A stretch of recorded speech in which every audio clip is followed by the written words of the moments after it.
Welcome back, everyone, to the Deep Dive. Today, we're jumping into a game that feels really intriguing, Ghost of Yote. It's definitely shaking things up, aiming to be more than just your typical open-world adventure. Yeah, the descriptions focus on this, like stylized sense of mood, very artistic, very cinematic. They mention Kurosawa, Takashi Miike, heavy hitters. Big influences, absolutely. So our mission today really is to unpack that. How is Ghost of Yote actually trying to create this deep immersion? How is it different? Exactly. We're looking past the hype to see the specific gameplay choices, the design details that promise something unique. Not just another big release, but maybe something more artful. Let's start right there with that cinematic immersion, because it sounds like the core idea, right? Getting you lost in the atmosphere. It really does seem central. But how do they do that in a game, make you feel it beyond just, pretty graphics? Well, it's more than just looks. They talk about a living, breathing landscape, but it's achieved through careful pacing, the way shots are framed sometimes, and the sound. That's huge. Okay, so sound design plays a big part. A massive part. Every sound, every visual element is meant to pull you in, make the world feel like a character itself, not just a setting. Right, not just a backdrop. And that atmosphere feeds directly into how you explore, yeah. Totally. They're ditching the usual clutter, no mini-map packed with icons. Okay, interesting. The world itself, inspired by real places like Hokkaido, Mount Yote. Yeah. It's presented more like a canvas for discovery. Precisely. Which leads to the question, how do you guide the player then?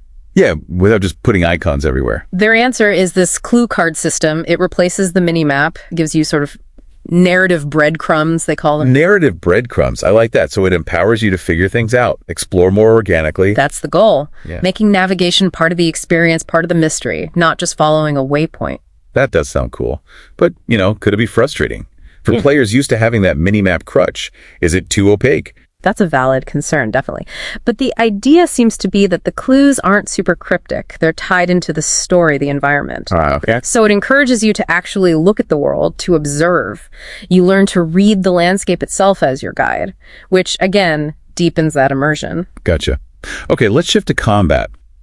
For people who enjoy that side of things, it's described as grounded, tactile. Yeah, deliberately so. It's not about flashy, over-the-top combos. Or about lethal precision, choosing your moments, your weapon. Exactly. Think Kurosawa again. Those duels in his films. Every move mattered. Weighty, consequential. Right, that purposeful feel. That's what they seem to be aiming for. Tactical, making each fight feel significant, not just button mashing. Okay, and maybe the most unique feature, one of them anyway, are these director modes. Oh yeah, these are fascinating. You can actually change the whole look and feel, like Kurosawa mode, black and white, film grain, different audio, like playing an old movie. And it's not just a filter, that's the revolutionary part. It potentially changes how you play, maybe even your strategy. How so? Well, think about Miike mode. Inspired by 13 Assassins. They say it makes combat more claustrophobic, intense, maybe changes enemy behavior, I don't know. Wow. Or Watanabe mode, traditional visuals mixed with lo-fi beats, kind of experimental. Lo-fi beats, huh? Yeah. It pushes the idea of difficulty or visual settings into something more artistic, a tailored lens on the experience. That's really interesting. And beyond the visuals, you mentioned sound earlier. The score uses traditional Japanese instruments. Shamisen, taiko drums. Yeah. Things that immediately place you in that world. Really aiming for authenticity. And authentic voices too, right? A full Japanese voice cast. Confirmed. Full Japanese cast with English subtitles as an option, naturally.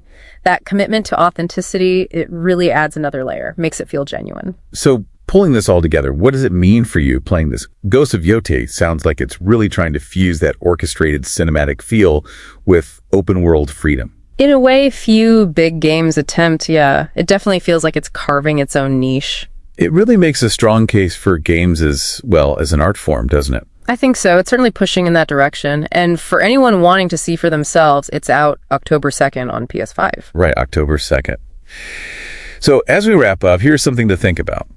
If a game like this succeeds in blending cinematic art with interactivity so deeply, what could that mean for storytelling in games going forward? Yeah, and what other art forms, literature, theater, dance, who knows, might games draw from next to create entirely new kinds of immersive experiences? Definitely something to ponder. Thanks for joining us on this deep dive.